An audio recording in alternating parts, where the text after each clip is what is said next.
Good evening, everyone. Welcome to our program tonight. And we are back in session.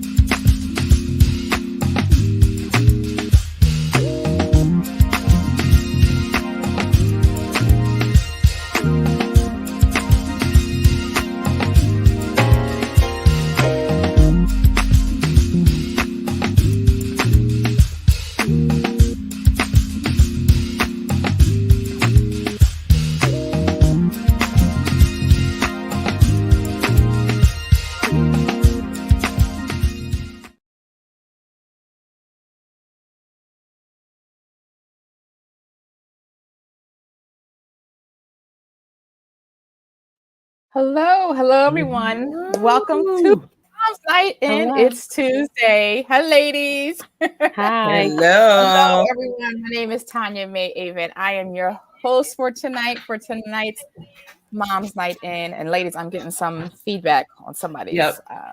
It's me. Okay. Thank you.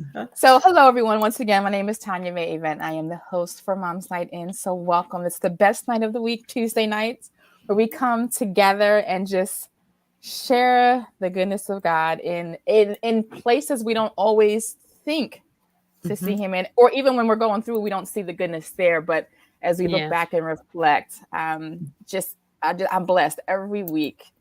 These women say something to just inspire me and to encourage me. And so it's March.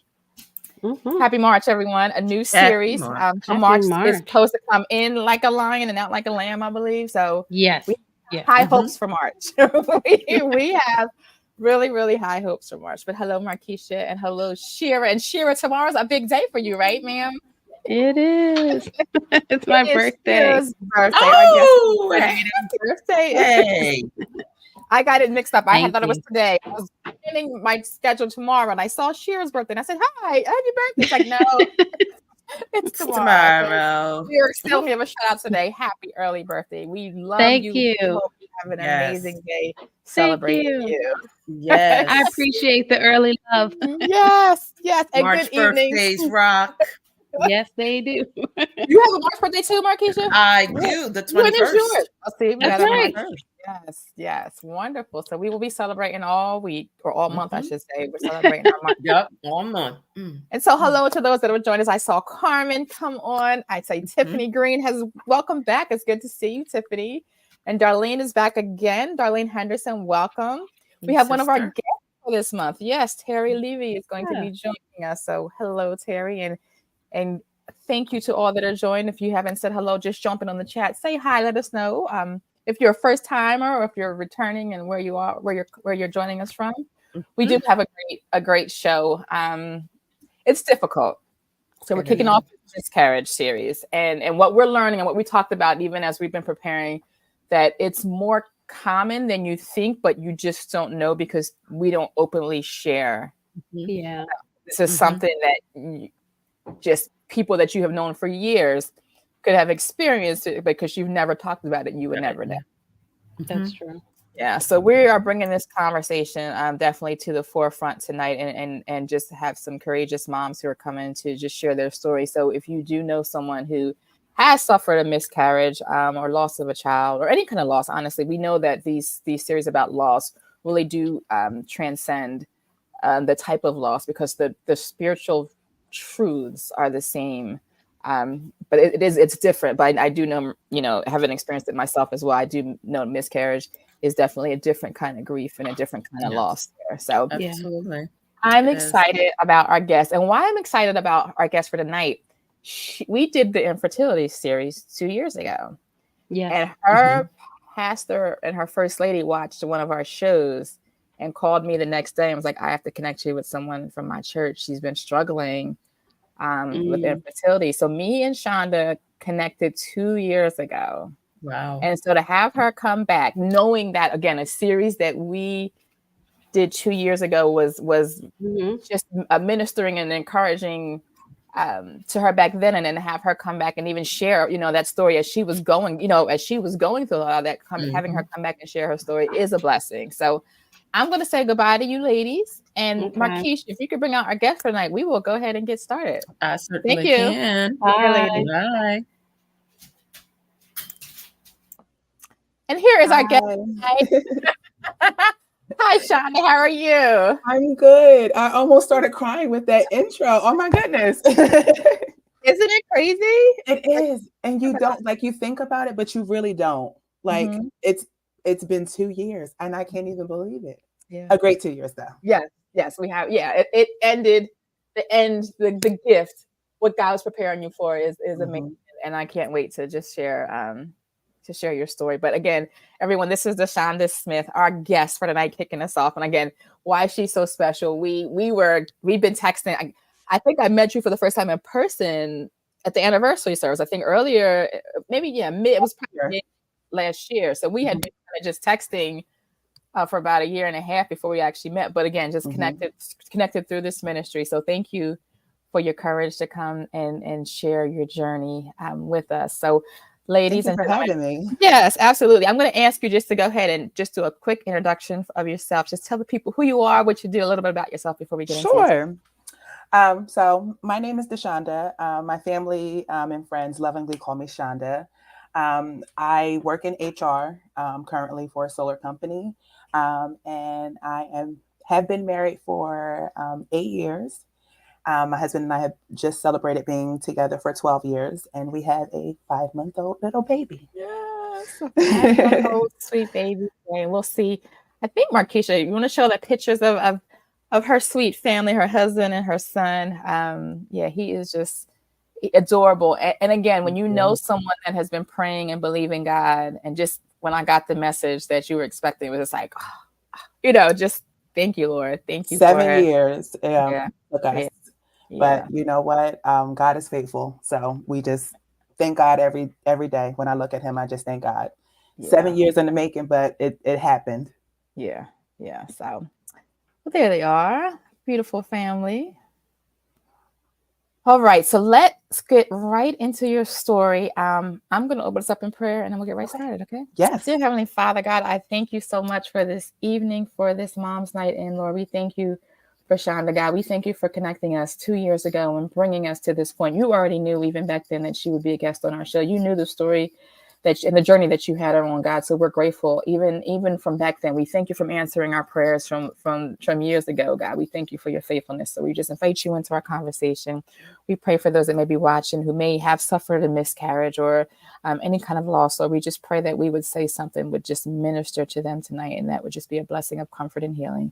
Bless all of our technology, everything that we use for this show to go out, that every word would go out, nothing will be lost. In Jesus' name we pray. Amen. Amen. Okay. All right. So good evening. I see people still joining. So welcome. We thank you so much for joining us. I see Witty Coat is on as well. That's good my evening. sister. Welcome, sis. And I see Nicole is on as well in Chester. So thank you. She's another faithful guest who joins us almost every week. So we thank you for joining. And anyone else that can we'll greet you as we can, but we're going to definitely get right into Shonda's story. But I just want to talk about Faith-Filled Moms. If this is your first time joining us, we are a community of moms. We provide, through this show, we provide biblical and emotional support, content, and resources to bring hope, encouragement, inspiration, and information to women who are facing difficult seasons in life. And what we say, each of our topics every week is a difficult season. And so miscarriage for a lot of women can be a season of years going through, as you'll hear from Shonda's story as well. But we really just want to provide a safe space to be able to talk, to be able to share, to be able to encourage. We definitely stand on the word of God that says we're overcome by the blood of the Lamb and the word of our testimony. So we invite women each week to come and share their testimony, to be able to continue to overcome, but more importantly, to be able to help someone else who may be going through what they have already been through. So Shonda's full story will be published on Faith-Filled Moms tomorrow at our website, which is faithfilledmoms.org. So if you have not done so already, please go to our website and log in and just leave us your email address. And we will definitely make sure you get her blog first thing in the morning. It comes first thing in the morning every Wednesday. So faithfilledmoms.org. If you could just leave us your email address, we'd be so grateful. And then not only that, in the future, you'll get the information about future shows. You'll get the link to each show sent to your inbox. So you never have to look for us on Facebook or YouTube. You can just find your email, click on the link, and takes you right directly to the show. So faithfilledmoms.org, please go ahead and connect with us. We would just definitely love to have you join our community of people. So I see Rosalind is on. Good evening, Rosalind. And I see Terrence is on. Yes. so welcome. I know it's his story too. So Yes. welcome. So thank you so much for joining. I do see Lisa Moore is here from South Carolina. I know she has joined us again. So North Carolina, yes, we're up and down the East Coast and hopefully Midwest and West Coast as well. We hope that we have just a number of people that are joining to just be encouraged tonight. Hi, Shannon. Welcome back as well. Shannon Davis is with us again. So again, we will get right into your story. So I want to ask you, Yes. talk to us, introduce us to your early life. And you know, throughout these stories, typically when you're dating and married and you're often talking about starting a family. So talk about what that was like for you and kind of what you and your husband were planning and your goals, what were for your future family. So we met each other in December of 2011 at work. And I could tell you at that time, I was 22 years old. I had just moved out on my own, got my first apartment, and I was not looking for anybody's boyfriend, husband, any of that. I wasn't looking for, having any kind of children at that time or anything. I was really just trying to, like get myself together, I had just moved out from my mom's house and I was just trying to like find what my identity was and kind of what I wanted to do, just essentially with my life. I know I wanted to go back to school, just a bunch of different things. And so I met my husband the first day at work. Oh, wow. And I said to myself, the very first day we were there on training, and I said to myself, I'm not here for that. You were attracted. You saw him, was like, there could be something, but yeah. I did. And he had on a purple shirt. I tell this story all the time. He had on a purple shirt, a purple button down, and purple is my favorite color. So I like immediately when I saw the purple shirt, I was like, oh, he's cute. And then in my mind, I was like, we're not here for that. We're not here for that. We're here to work. Wow. And so I really didn't like say anything to him and like give him like the time of day at all. I was there for work. I sat in the front. He's about business. That's it. And I'm like, I'm not paying him any mind. And he would always talk to another girl there. And so I thought they liked each other. Well, she said to me, well, he talks about you all the time and it's really annoying. And I was like, oh. So I'm like, okay. So I didn't want to say anything. So I just kind of like talked to him just like about work stuff a little bit to see like if he would say anything. And my friends and I were having a New Year's Eve party for our first apartment. And I invited him and he came. And after that, we were inseparable. We were together every single weekend. Wow. I had like some health issues, and he was just so supportive during that time. And, we started taking things serious and started dating in February of 2012. And we moved out. We got our first apartment together. After that, we're just going through life. Got a car together. Then got engaged in 2014, got married in 2015. And at that time when we were getting married, we were like, okay, maybe we should talk about this whole wanting to have a kid thing at this point. Like, let's see what's going on with that. And so I know I didn't want to do it like our first year of marriage, because I was like, let's spend that first year, with us, just spending time with us, before we bring a child into the world, and then it's the three of us. But it said this is I'm trying to follow your schedule. This is 2014, 2015. Yeah. Okay. So this is 10 years ago. We're talking right now. Yes. And so we decided that we would maybe try after a year of marriage. So we started trying in 2016, and we didn't get pregnant until 2017. I don't know if you want me to start going into that. Sure. Okay. Yeah, you can. We didn't get pregnant the first time until 2017. In July, we took a trip to Virginia Beach with two of my best friends. We had such a good time. Were you planning? Was this a plan? We were planning, yes. Okay. But what's so crazy is we were planning, and I didn't even think when we got back home, I was like, I think I'm pregnant. Like it was just a feeling. And I'm like, I know we were trying, but then even when you're trying, when you look at a test and it like pops up positive, you're like, oh, it's like still a surprise. And so that was very surprising, even though we were actively trying So you're to trying, have a but not child. expecting, you're thinking, Right, right? Okay. right. Okay. Because we had started in 2016, and so now we're at 2017. So, we were just trying to see what happened, and we ended up getting pregnant. I remember I went to Carter's, and I like got like some onesies, and Love I that think I still sport. have one Love of them. that. Oh, wow. I do. I still have one. It's yellow, and I actually should have washed it and put my son in it, but I never even thought about it. But I got, the onesies, and I like set it up. And we were in our apartment. I like set it up, and I like grabbed my camera. I'm like, I'm going to surprise him, and do the whole thing that you see on like YouTube or like Instagram where everybody's like, well, that's just, surprise, their partner. And so I did that. And his first words when he saw it, because it was a blue onesie and it was just one that I picked, he was like, are we having a son? And I was like, I don't know. It's like, we just found out. I don't know what would happen. But that sticks with us so much. Yeah. Because when we found out we were having our son, that it was a boy, we both went back to that moment, we're having a son. So it was just a full circle moment to just think about it. But then, that's why I keep asking in terms of time, because you're finding out you're having a son in 2023, but this took place, you're saying 2016, right? 2016, 2017. Yeah. Yeah. Wow. So we were already like manifesting it. And I have brothers. I have 3 brothers and I have 4 sisters.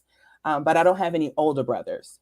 All my brothers are younger than me. I have older sisters, 2 of them. And so I always wanted an older brother. And I said, when I have kids, I hope I have a boy first, because I would love for my son to be older than my daughter so that she could experience having an older brother, because I didn't get that experience.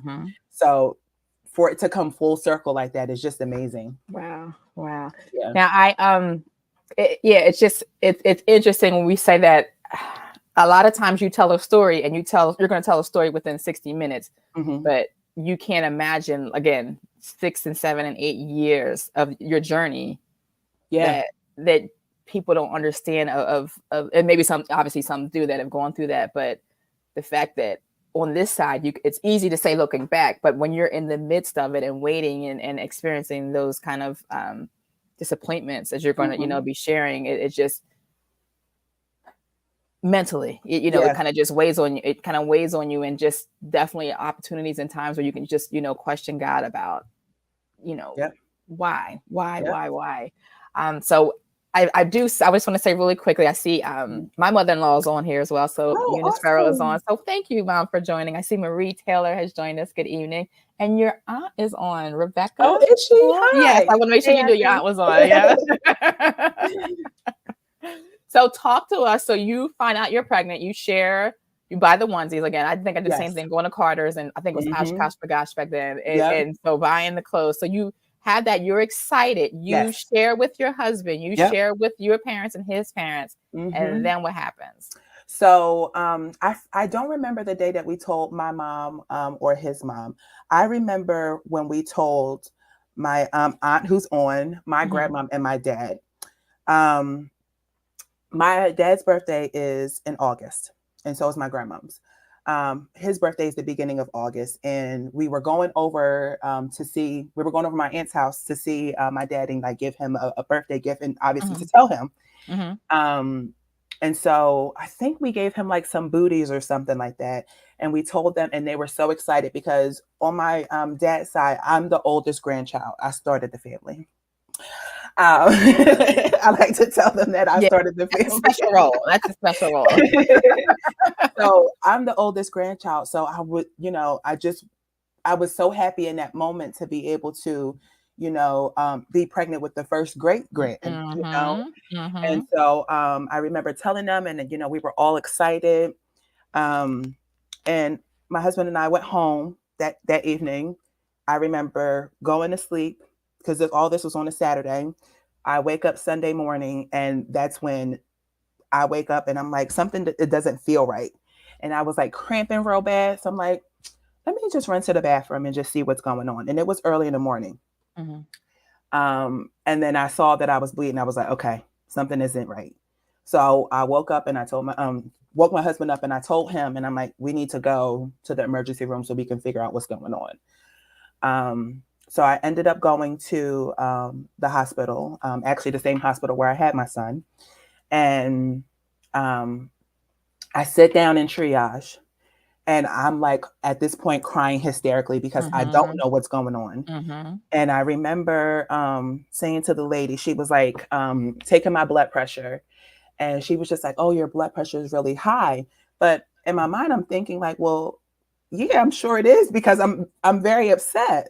I'm in a crisis. Yeah. And so I was like telling her, what was going on. I was like, oh, I just found out that I'm pregnant, and I don't know how many weeks, but I woke up this morning, the bleeding and the cramping and things like that. And I'm trying to tell her all of this in the midst of like all of the tears. And I remember going back into like the room, just with like the curtain in front of you.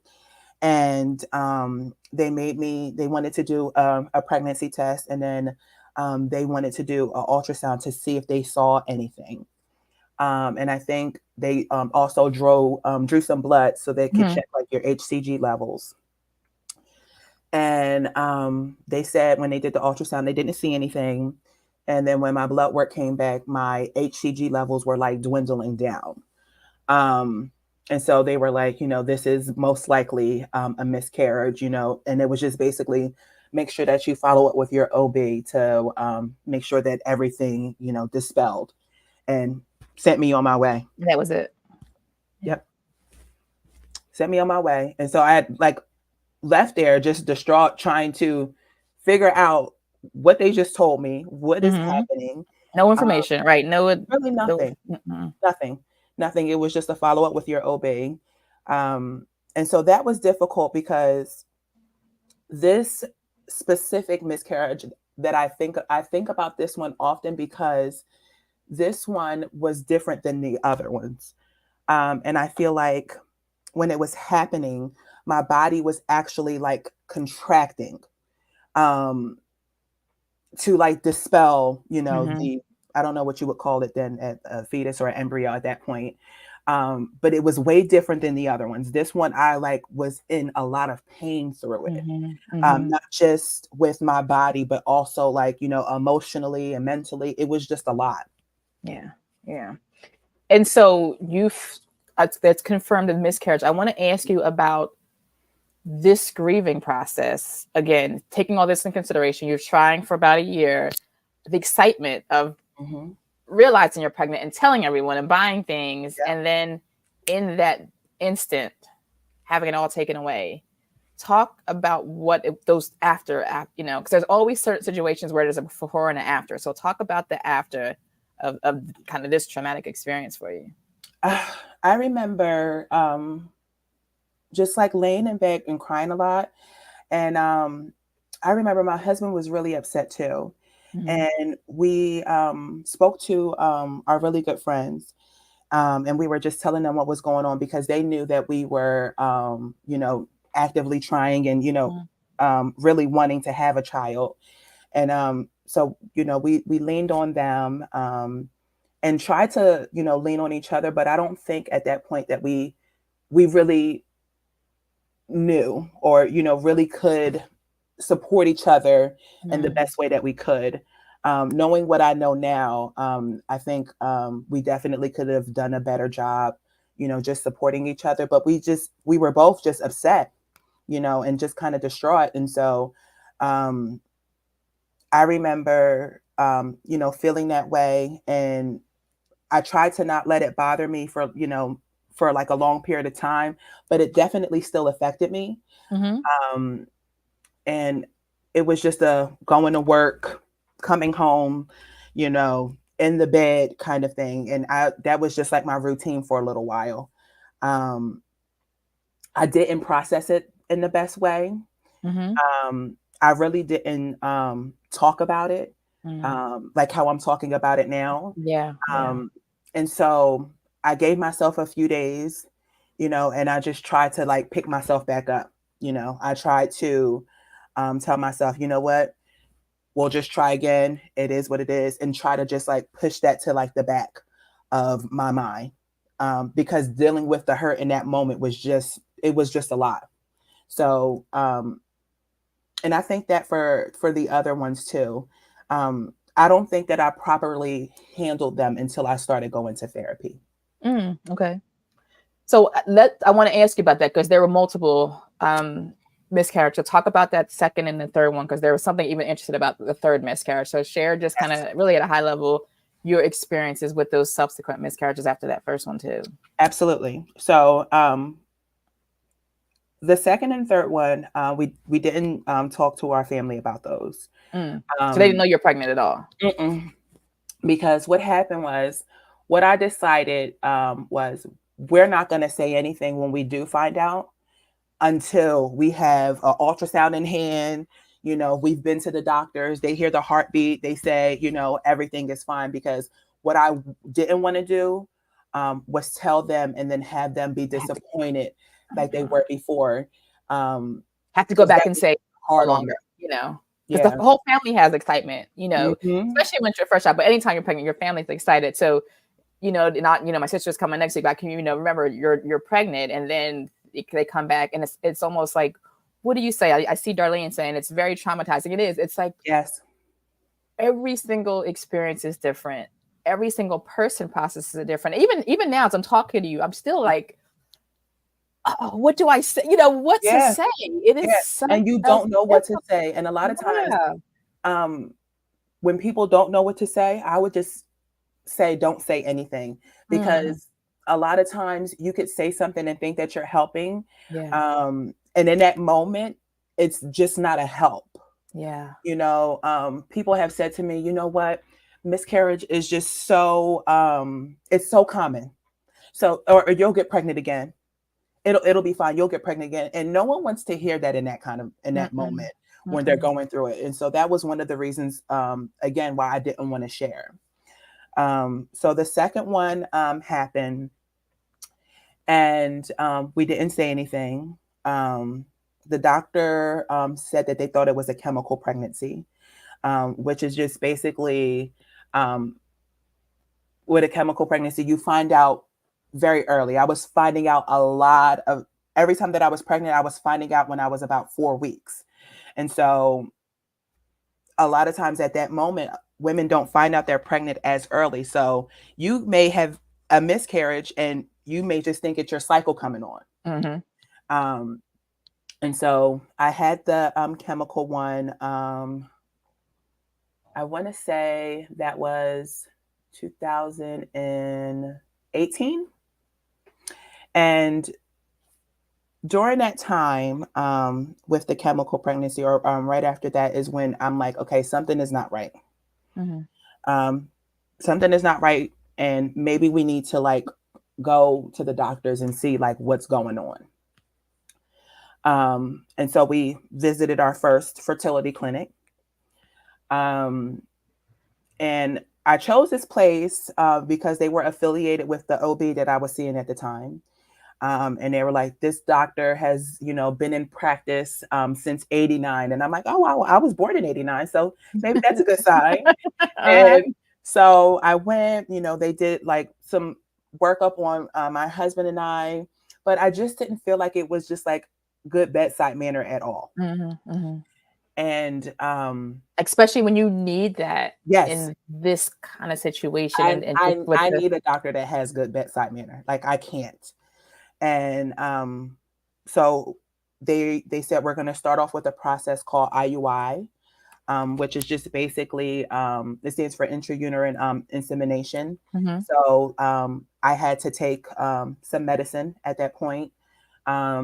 For a few days, they tracked my cycle, and then my husband would give a sample. They would then do what is called a semen wash, and then they gave me a trigger shot, and then they would just inseminate that. We did that once with this place, and it didn't work.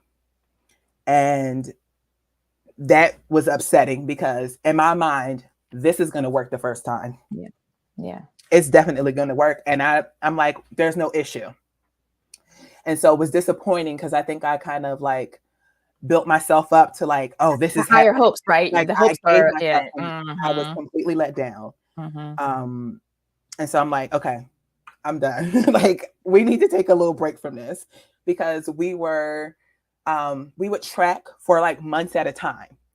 I'm tracking ovulation. I'm tracking my cycle. I'm eating. And it's such a wave. It's such an up and down roller coaster. Very much so. Especially when you're ovulating and you're trying, and then you get your cycle and you realize not again, and you know you're going to have to wait to 30 days. So it's such an up and down experience. It's very up and down when you're trying.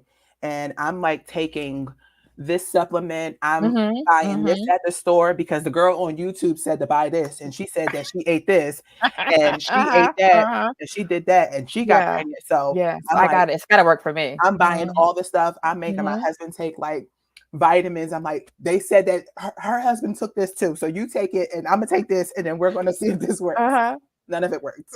None of it. All that money and none nothing of it worked. None of it worked. And so I'm like, okay, let's take a break. At this point, we're like about to be in 2019, and we're like, you know what? We want to purchase our house. And so we're like, let's just take that time and our energy and focus on that. And if we get pregnant during this time, then we do. You know, a lot of times they say, if you stop trying, then it happens. So we were trying to do that kind of thing. Like we'll stop trying, or we'll say we'll stop trying and we'll see what happens. Nothing happened. We purchased our house and we move in September of 2019. The pandemic hits. And during that time, I'm like, okay, I think I want to try again because we're home. We're all quarantined and nothing else is going on. So like, let's get tracking this again. So what did I do? I buy more ovulation tests. I buy more of the pregnancy tests. And I'm like, okay, let's like get this together. And I'm like tracking things in my little app on my phone and still nothing. So I'm like, okay, let's try the fertility clinic one more time. But I want to ask you a question before we get to that. I want to ask you, as you're doing this, what is your prayer as you're going through this? What kind of conversations are you having with God about everything that's going on with you? I'm having a few different conversations with God during this point. I'm having conversations to God about why isn't this happening? We have been trying for so long, and we're doing everything that you said. We're doing everything in the order that you're telling us. So we got married. We did that. So check mark. We got the house. Check mark. We have our 2 cars. Check mark. I graduated from school. Check mark. You know, we both work. You know, so we, you know, can support ourselves and our child, you know, financially. Check mark. So I'm checking off all these boxes because I'm a planner. And so I'm like, I planned all this out, God. I'm trying to tell him what the plan is. And I'm going over the list. Why are you not on the plan with me, God? I'm doing all this stuff that you're saying, you know, that we got everything together. So according to my plans, we're supposed to have a baby by now. So what's going on? Right. And then I'm seeing, you know, celebrities and, you know, people on social media, friends of ours, everybody's having kids. Everybody. And it came to a point where you could tell when someone that was a friend of ours got pregnant, they didn't really want to tell us because they knew that we were trying. Yeah. And so in their mind, they're like, I'm happy, but I don't really want to tell them because I know what they're going through. And I appreciated that because it definitely was hard. And you have to put on a face, you know, when someone tells you, you know, oh, congratulations. And you just put on a smile. Then I'm going home and I'm like in tears, falling out, you know, and I'm talking to God. I'm like, well, what is going on? Like, what am I not doing? Or what are we not doing? So that way we can have this child. Cause I'm just not understanding, you know, and then you see on social media where people have children and then they do, you know, bad things to these children. abuse them and things. And I'm like, look, you done gave so-and-so this kid and look what they done did. I would have never done that. Like, and I'm having these conversations. You have these conversations with God. What is Yeah. happening? Yeah. What is happening? I'm like, we would treat our child, very well. They would come from a loving home. And my husband and I talk all the time about, the different things that we would do differently, versus what our, parents have done. Not that they've done a bad job. Both of our parents have done an amazing job with both of us. But, it's just different, Maybe I don't want to spank my child, just different things like that. So we would have these conversations. And then separately, I'm like talking to God. I'm like, no, I'm telling you, this is what the plan is. And this is the kid. I'm telling God what the plan is. Right. And he needs to get on board. And he needs to get on board. Like, well, since you're telling me what the plan is, I'll wait. And that's what it was. He was like, okay, this is the plan. So when you let me tell you or show you what the plan is, then we'll let this happen. But since you got it, I'm gonna let you rock out. He's like, just go ahead. So go ahead. First, you're talking about going to the next fertility. Yeah. Yes. So we went to the second fertility place. And I absolutely love this fertility clinic. And you can shout them out. Feel free to shout them out. Their names are reproductive medical associates. They're in Marlton, or they're called RMA. I absolutely New Jersey, Marlton, New Jersey. They have other practices up and down New Jersey. They have some in California, Florida. They're in a lot of places. And I told my husband, I was like, I found this other place. I'm going to make an appointment. And so he's like, okay. So we go and we pull up and I am hysterically crying because I just felt nervous for some reason. And this didn't happen at the first place. And it was a completely different experience. And I was also thinking about the third miscarriage that I never told my husband about. That happened a few weeks prior to us going to the fertility clinic. And I suffered that in silence. I took a test. It was faint. And to the ladies, if you are testing and you ever get a faint line and you want to confirm by blood work and your doctor don't want to get you in, tell them you have a faint line. Because every time I've done that, they have brought me right in and said, well, let's just do some blood work to see. And I'm like, let's do some blood work to find out. So they did blood work and my HCG level was low. And so they're like, I want to bring you back to see it because it's supposed to double every 2 days or something like that. So I go back, I let them draw blood again, and the numbers didn't double. They were going down. Wrong way. They were like, this is probably not going to be viable. And I'm like, okay. So I suffered that in silence. I didn't tell him anything until we were at the fertility place and they were asking for our history. And I had no choice. I had to say something. Wow. And so I tell him and I tell our doctor what was going on in between the tears. And our doctor, she was so amazing. She let me cry it out. She just handed me tissues and she just gave me time to like get myself together. So I was able to have a conversation with her and tell her what was going on. So we went over everything and she said, you know what, we're going to have a plan. So I said, okay. She wrote on the back of a piece of paper and she said, okay, this is what the plan is. We're going to do this first. We're going to do this second. We're going to do this. And it was just everything in order. And it started with us both getting blood work done, genetic testing done, because they're like, if you keep having these miscarriages, maybe it could be something, you know, a genetic marker that you both are carrying. We don't know. So let's check. She's like, my husband got his own workup. I got my own workup on, you know, different things. They go in and they check your fallopian tubes to make sure that they're right, that there's no issues, you don't have any like ovarian cysts or fibroids, different things like that. So she like checked everything. And I was very grateful for that. And I was very grateful for the plan. Mm-hmm. And so the plan was, we're going to do IUI. We're going to start that first. And I said, okay, let's do it. I'm like, we did this before. And she's like, we're going to try a different medication than what you tried before. So I said, okay, let's do it. So we did one round of IUI. I want to say this was 2022 at this point. Okay. So I think that was right after we met too, if I'm not mistaken. So I feel like you were going to there after we met. Yep. We did. It was May of 2022. Actually, we did because we met in February. Yep.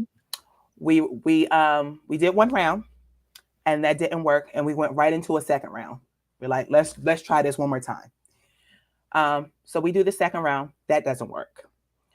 So our doctor was like, we have to have a different conversation. And I appreciated her for this. And she said, I don't want to have you keep paying for IUI, because the chances of it working at this point, the more you do it, the chances, your percentage goes down and down and down. I think you guys should do IVF. And I said, okay. I wasn't ready to hear that. But I said, okay. She said, there is a grant that is available. I want you guys to fill it out, send it in and see what happens. We, if it doesn't work, you can always, do it, other options. So, but let's try this out because you can get a free cycle. So I said, okay, let's try it out. So I wrote a 4-page letter. I sent in all my medical stuff. I sent in pictures of my husband and I, and just basically told our story. Like, this is what's going on. And, everything. I laid it out. I was very detailed. We didn't get picked. We found out we didn't get picked. I want to say it was October. And I want to ask you about this as well, because I know when we talked, you talked about how you thought the grant was somehow God's intervention, like he's going to come through. But talk about, again, what we're experiencing, the hope of something possibly happening, the disappointment of it not happening, and how you were able to respond to that. So when she said something about the grant, I'm like, oh, we're getting this grant. We're definitely getting this grant. And no one could tell me that all God has taken me from, right? After all God has put me through, he has to. He has to come through with this grant. Of course he's going to give us this grant. Are you kidding me? I'm already spending these people money on my IVF cycle in my mind, because I'm like, I know we're getting this grant. I know it. And but I didn't do my due diligence during that time. I didn't have a good prayer relationship with God during that time, where I should have been a little bit, more. Okay. But that's fault. Real. That's real. Just what it is. I just sent it off and I said a prayer about it, and then I let it go. But I didn't continue to, talk to God about it and, pray on that and just ask him, okay, if you don't bless us with this, I know you'll bless us with something. I didn't do any of that. Yeah. Looking back on it. And when we didn't get it, it was like a gut punch. It really was, when you think about it, because I'm like, I don't want to have to pay all this money for IVF. And I'm like, I'm thinking that this grant, God put this, gave this information to the doctor to give to me. Right. So I know we're getting it. And when we didn't, it's like, why else would he have told me about this grant if I wasn't going to get it? Something else. I'm like, one more thing that we just don't get. And so at that point, I'm like, you know what? I give up. I'm done. So when you say that, do you feel like it was a surrender give up, or tell me what you mean by that when you say, when I say I give up, it's a surrender. Like, I had this plan, God, I laid it all out and I told you how I wanted this to go. And every point of this plan, nothing has went the way that I wanted it to go. So I'm done. Yeah. I'm not planning a thing no more. Yeah. If you want this to happen, you're going to make it happen. And that's because I said, I'm done crying about it. I'm done being upset about it. I'm done with all of it. Wow. And so I had to turn that corner and just say, you know what? I yield. You got it. That's major. Yeah. That's a I'm like, major You got response. it. And when I did that, that's when my husband and I decided in December of 2022 that we were going to just, you know what, we're going to bite the bullet. We're going to do IVF. And we're going to pay for it because God's going to make a way for us to pay for it. Mm-hmm. That's what's going to happen. Mm-hmm. I'm not worried about it. I'm not worried about where this money coming from because I already know it's coming from God. We're going to So you're in full faith mode at this point. Full 100%. So I call the doctor and I tell them, where to go. We're going to do it. I'm going to look into this and this is what we're going to do to get this paid for. So they're like, you know what? We can get you guys in for the January cycle. And I'm like, cool, mark it down. Fill us in. So January 27th was our date. We're in December of 2022 at this point, and our date was January of 2023. So January comes. We're getting everything together. We got all our financing and stuff all worked out. Everything was smooth. Until about, I'd say maybe a week and a half before we were supposed to start, I get a phone call from the finance department at the fertility place. And they're like, the cost is $4,000 more than what you paid. And I was like, well, that can't be because I got this in writing how much this costs. So I know you're messing with me. The issue was I changed my health insurance. I had two health insurances. I had my own through my employer and I'm on my husband's. I took myself off of my employer's one because I'm like, we're going to do IVF where we have to, pay for it this way. So there's no point of me having two insurances. Well, my insurance through my employer was where we were getting the discount for IVF. And I didn't know that. So they're like, if you don't have this insurance anymore, it's going to be $4,000 more for the cost. And I'm like, I got to figure something out. And thankfully, I am HR for the company that I work for. So it's just a phone call to our broker and just say, hey, girl, I need you to put me back on this insurance pronto. And she's like, is everything okay? And I'm like, it will be as soon as you get me back on this insurance. And I had to let her know everything that was going on. She said, no problem. I got you. She got me back on the insurance. I called them. I said, listen, they're putting me back on the insurance. There should be no lapse. We should have no issue. So we should be able to start. That was the devil. He was trying me. But he did not win. So we were able to start on time because I would have been like, okay, here's another thing. Yeah, I can't imagine. Yeah. Here's one more thing. So we started January 27th. And that was some of the hardest things that I've had to do was go through IVF. I thought that miscarriage was hard. Miscarriage and IVF are literally neck and neck for me. Wow. Because they both take on an emotional and physical it's toll on your body. It is a lot. It is a lot.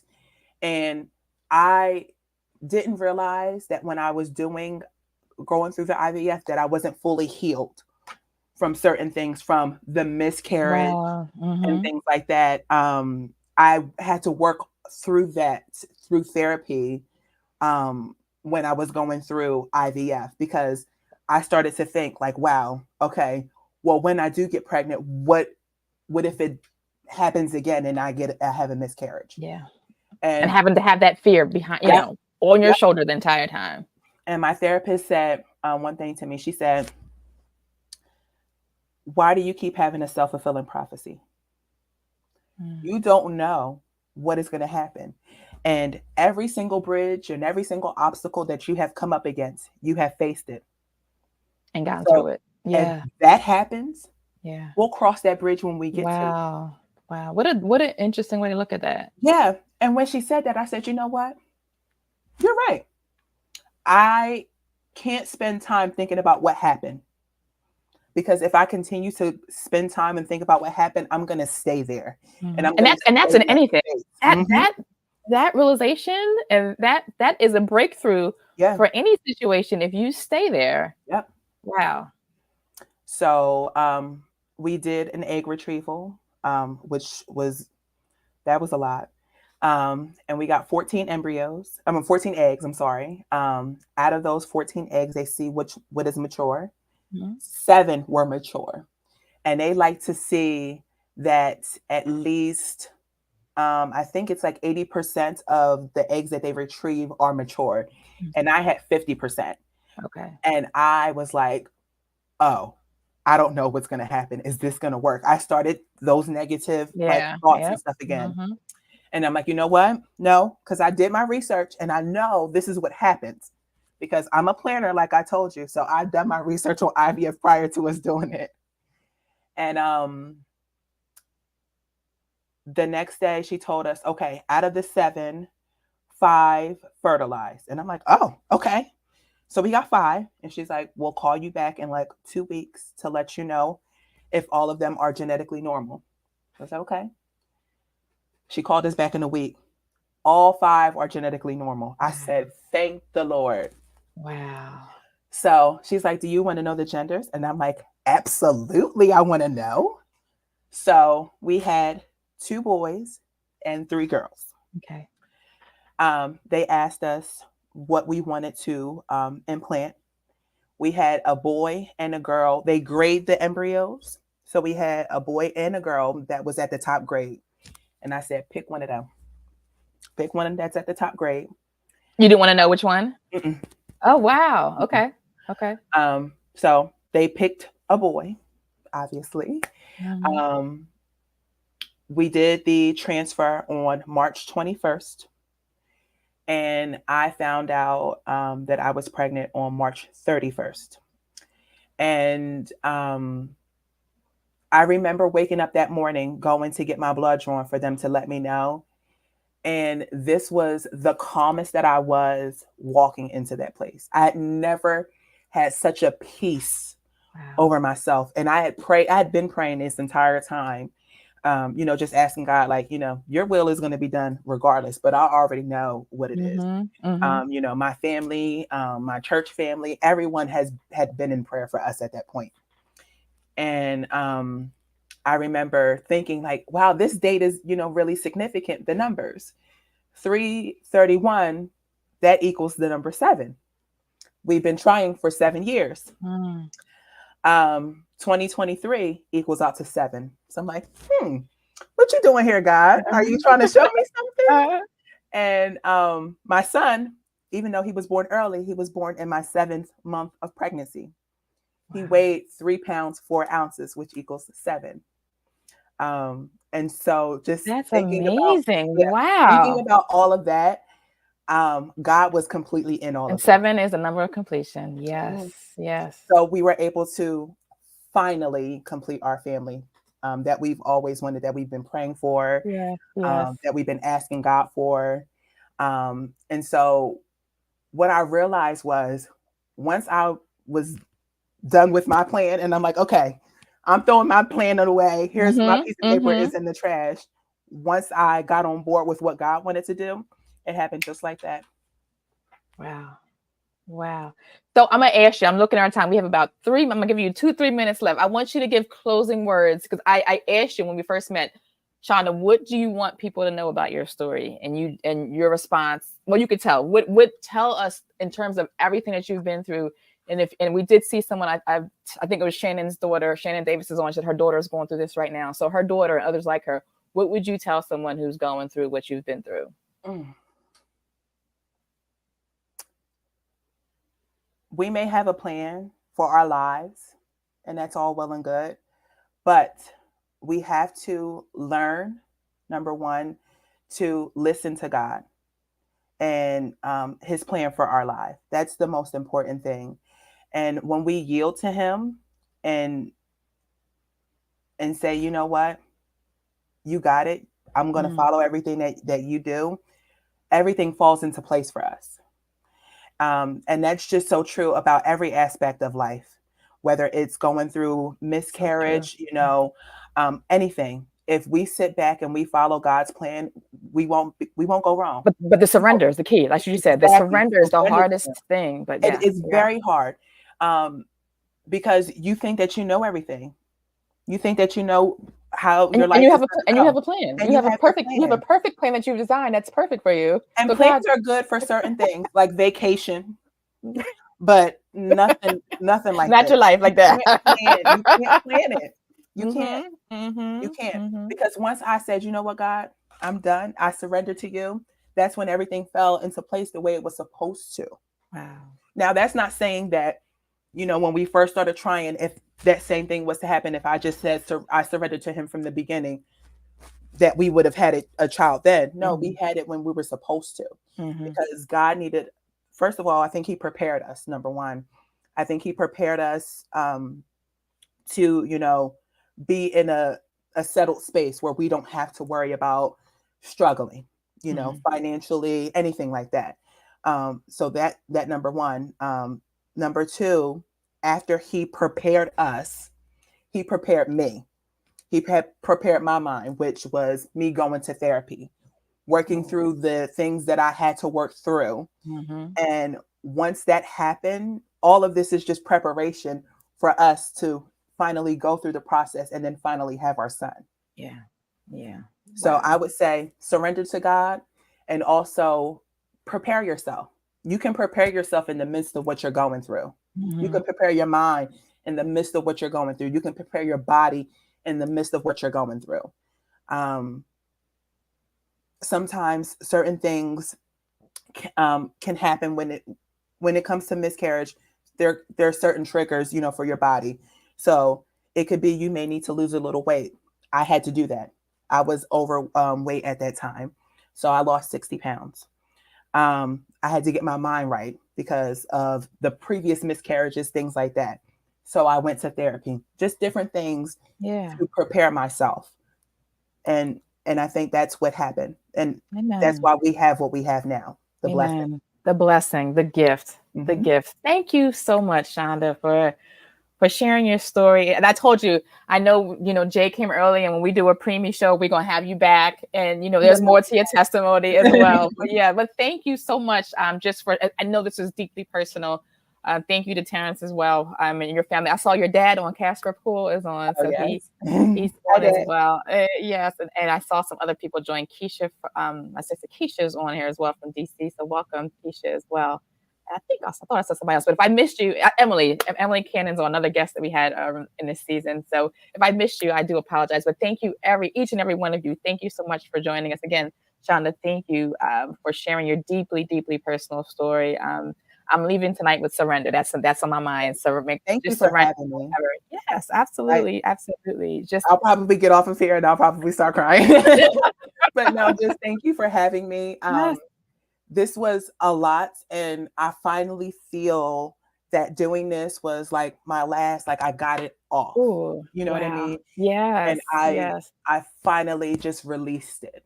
And I think God. I needed to do that. And so I appreciate you giving me the platform. You and the other ladies have been so wonderful. And so I can't tell you how much that I appreciate even just us connecting. Thank you. And to God be the glory. Thank you for that as well. So again, thank you. Shonda's full story will be online tomorrow at faithfillmoms.org. Please definitely, like I said, leave your email address and we'll have your story first thing in the morning, but it'll also be on social media. We'll share it. So please be sure to join us all month long. Again, if you know anyone who's suffering a miscarriage or struggling with having a miscarriage, please invite them to join, or any situation. Like I said, I know Shonda's story kind of goes through different things, but we want to say thank you again. Good evening, and we'll see you next week. God bless you. Bye.